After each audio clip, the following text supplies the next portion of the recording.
Hello students. That day due to some problem the video couldn't be uploaded, so I am trying it again with our same that day topic. The topic for us that day was positive and normative economics. After we have studied what is economics, what are the problem of economics, the next topic in the first chapter is forms of economics. Economics, we study it in two forms. One is positive and the other one is normative, as you can see on the screen also. As the name suggests for both of them, positive economics, it deals with what the economic problems are. This branch of economics does not tell us the solution. It only tells us कि भाई economy में क्या दिक्कत चल रही है. महंगाई ज़्यादा हो रही है, लोग खर्चे ज़्यादा कर रहे हैं, पैसे का सर्कुलेशन कम है.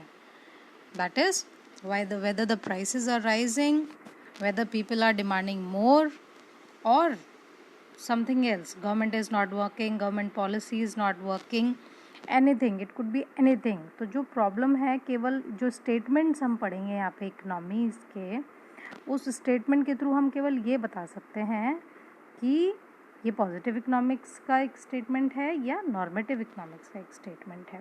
यहाँ हमें केवल उसके बारे में इतना ही समझना है कि जब भी हम कोई सेंटेंस पढ़ें इकोनॉमिक्स, जब भी हम न्यूज़ देखें कोई, उसमें हम इकोनॉमी से रिलेटेड कोई एक सेंटेंस देखें कि the prices of the daily goods are rising, तो हमें केवल उससे ये आइडिया लगाना है that sentence belong to positive branch और normative branch. So if the sentence is only telling us about the problem, then it is sure to be a part of positive economics. The second one is normative economics.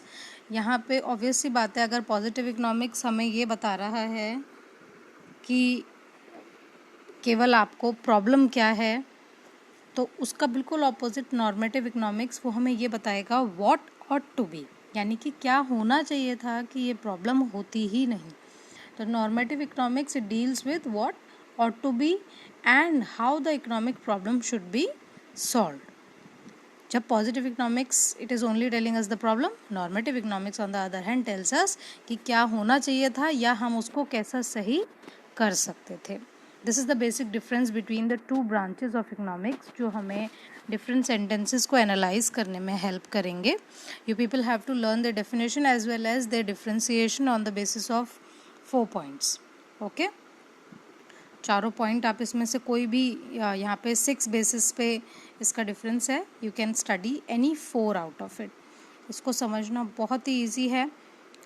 Definition है first में difference, second is nature, positive is descriptive and normative is prescriptive, यानी कि ये आपको एक prescription दे रहा है, आपको प्रॉब्लम्स का सोल्यूशन दे रहा है, और ये केवल डिस्क्राइब कर रहा है उस प्रॉब्लम को. डिस्क्रिप्टिव और प्रिस्क्रिप्टिव से मतलब केवल इतना है.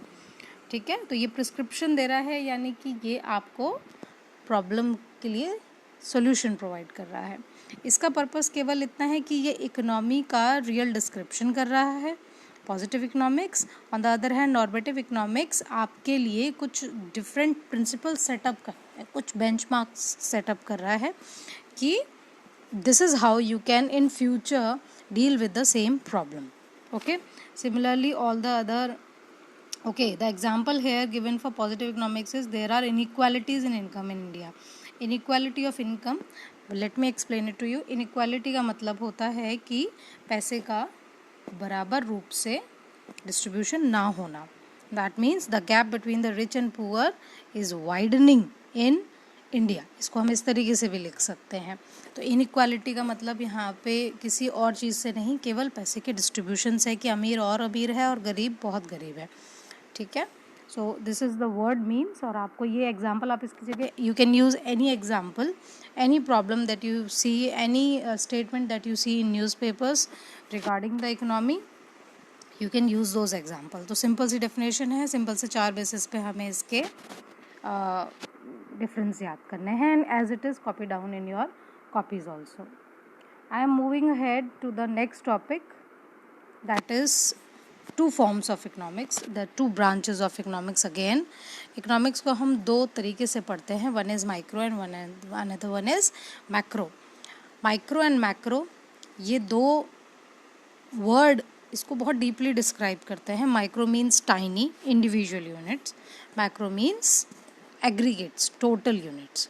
ठीक है, तो हम जब कोई कंसेप्ट पढ़ रहे हैं इकोनॉमिक्स से रिलेटेड, अगर हम केवल उसकी इंडिविजुअल यूनिट्स को स्टडी कर रहे हैं तो इसका मतलब हम माइक्रो इकोनॉमिक्स पढ़ रहे हैं. And if we are studying the total concept जो कि ओवरऑल पूरी इकोनॉमी को इफ़ेक्ट करेगा, तो that means we are studying some topic from the macro economics. जो भी आपकी बुक के चैप्टर्स के नेम हैं वो सब माइक्रो इकोनॉमिक्स के स्कोप में आ जाते हैं. दैट इज़ हम जो कंटेंट यहाँ पे पढ़ने वाले हैं, हम डिमांड पढ़ेंगे किसी प्रोडक्ट की, हम सप्लाई पढ़ेंगे किसी प्रोडक्ट की, हम मार्केट की सप्लाई डिमांड पढ़ेंगे, हम उसमें प्रोड्यूसर के बारे में पढ़ेंगे. In your whole book whatever the chapter name is the scope of microeconomics. So what is microeconomics? Let me tell you, it is a study of the individual unit. Simple words में हम कह सकते हैं कि जब भी हम economy के एक छोटे से पार्ट को स्टडी करते हैं to analyze its effect on the larger scale, तो यानी कि हम माइक्रो इकोनॉमिक्स पढ़ रहे हैं. And for the macro economics it is that branch दो इकोनॉमी एज अ होल को स्टडी करती है.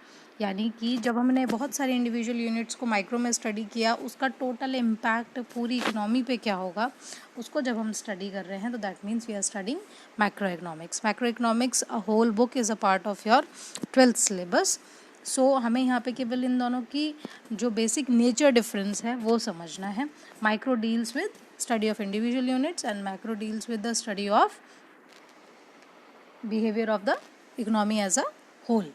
इसका आपको डिफरेंस याद करना है, अलग अलग डेफिनेशंस याद नहीं करनी है. You have to only learn the difference between micro and macro economics. तो पहला इसका डिफरेंस इसके डेफिनेशन के बेस पे ही हो जाता है. Then it deals with the individual economic variable and aggregate economic variable. Individual economic variable यानी कि what are economic variables, what are this word suggest. Economic variables क्या हैं? तो let me tell you, economic variables are demand, supply, prices. Okay, these all are, ये वो variables का मतलब यहाँ पे है कि वो फैक्टर्स जो इकोनॉमी को इफ़ेक्ट करते हैं. ऑल दोज फैक्टर्स जो हमारी अर्थव्यवस्था को इफ़ेक्ट करते हैं, those all are economic variables. तो उनका जब हम इंडिविजुअल स्टडी करते हैं, उन चीज़ों को हम एक किसी इंडस्ट्री को स्टडी करें, उसकी परफॉर्मेंस को स्टडी करें, उसकी प्राइसेस को स्टडी करें, तो दैट मीन्स हम उसके एक छोटे से पार्ट को, एक छोटे से वेरिएबल या यूनिट को हम स्टडी कर रहे हैं. ऑन द अदर हैंड जो मैक्रो इकोनॉमिक्स है वो एग्रीगेट्स यानी कि उसके टोटल को स्टडी करेगी. यानी बहुत सारी ऐसी इंडस्ट्रीज जो पूरी मार्केट में, उन सब का मैं डेटा ले लूँ और फिर एक मैं कंक्लूजन पे निकलूँ, तो दैट मीन्स मैंने उसका इम्पैक्ट ऑल ओवर इकोनॉमी पे स्टडी किया है. नाउ माइक्रो इकोनॉमिक्स का third basis is business application applied to operational और इंटरनल इश्यूज़. जब हम माइक्रो इकोनॉमिक्स को जिस ब्रांच को स्टडी कर रहे हैं, उससे हमें पता लगेगा कि उस पर्टिकुलर यूनिट के अंदर इंटरनल इश्यूज़ क्या हैं. जब हम इंडस्ट्री को स्टडी कर रहे हैं तो हम उसके फैक्टर स्टडी करेंगे, उसकी प्राइसेस स्टडी करेंगे, हम डीप में उसको स्टडी करेंगे, तो हमें एक्चुअली उस इंडस्ट्री की प्रॉब्लम्स के बारे में पता लगेगा, प्रॉब्लम्स के बारे में उसका पता लग जाएगा. बट जब हम मैक्रो इकोनॉमिक्स के बारे में बात कर रहे हैं तो हम ओवरऑल बात कर रहे हैं, तो हमें किसी भी पर्टिकुलर एक यूनिट के बारे में उसमें कुछ भी खास पता नहीं लगेगा, हमें उसका ओवरऑल एक्सटर्नल इम्पैक्ट पता लगेगा. ठीक है, स्कोप में माइक्रो इकोनॉमिक्स के वही सारे चैप्टर्स के नाम, demand, supply, product pricing, factor pricing. आप आगे पढ़ोगे तो ये सारे आपके चैप्टर्स के नेम है, इसकी हमें डिटेल यहाँ पे समझनी नहीं है. सेम मैक्रो इकोनॉमिक्स, उसके सारे चैप्टर्स के नेम हैं, यानी कि वो टॉपिक्स जो मैक्रो स्टडी करती है या वो टॉपिक जो माइक्रो स्टडी करती है. इसकी इम्पोर्टेंस क्या है, ये हमको प्रोडक्ट की प्राइसिंग और with the prices of factors यहाँ पे हमें डिटेल में उसके बारे में पता लगता है. नेक्स्ट है maintain stability in the general price level. Now what is general price level is a topic of different level, पर मैं यहीं पे उसको एक्सप्लेन कर देती हूँ. जनरल प्राइस लेवल यानी कि पूरी इकोनॉमी में किसी भी प्रोडक्ट का जो भी एक अंदाजे वाला एक प्राइस है. फॉर एग्जांपल कि a pen is suppose to be of 2 rupees 5 rupees, जो जितना भी आपके रीयूजेबल वाले पेन्स हैं, एक डिस्पोजेबल वाले 2 रुपए के पेन, जो रीयूजेबल वाले पेन है, नॉर्मली 10 रुपये में 5 रुपये में पेन आ जाते हैं। तो पेन का जो जनरल प्राइस लेवल है दूध का या फिर सब्जियों का, जनरल प्राइस लेवल से मतलब यहाँ पे यह है ओवरऑल इकोनॉमी में किसी भी सामान का एक लेवल ऑफ प्राइस जिसको मिडिल क्लास या लोअर मिडिल क्लास अफोर्ड कर पाए, that is general price level. यानी ऑल ओवर इकोनॉमी में किसी भी सामान का एक price, what is the general price level of the food items अगर पूछा जाए तो जो भी फिक्स चल रहा है हर जगह, जो एक ही प्राइस चल रही है अगर, तो वो सब हम काउंट करेंगे कि वो जनरल प्राइस लेवल का पार्ट है। So this is it with this. यहाँ पे ये माइक्रो इकोनॉमिक्स का आपका डिफरेंस हो गया और हमने नॉर्मेटिव और पॉजिटिव का डिफरेंस कर लिया। ये दोनों डिफरेंस आपको कॉपी में कॉपी डाउन करने हैं और अच्छे से लर्न करने हैं, ठीक है। ये थे उस दिन वाले टॉपिक। आज के लिए हम सेपरेट टॉपिक ले रहे हैं, ठीक है। अभी के इस वीडियो के लिए केवल आप इतना लर्न कीजिए और इसको कॉपी डाउन कीजिए। कोई प्रॉब्लम हो you can ask me. Thank you.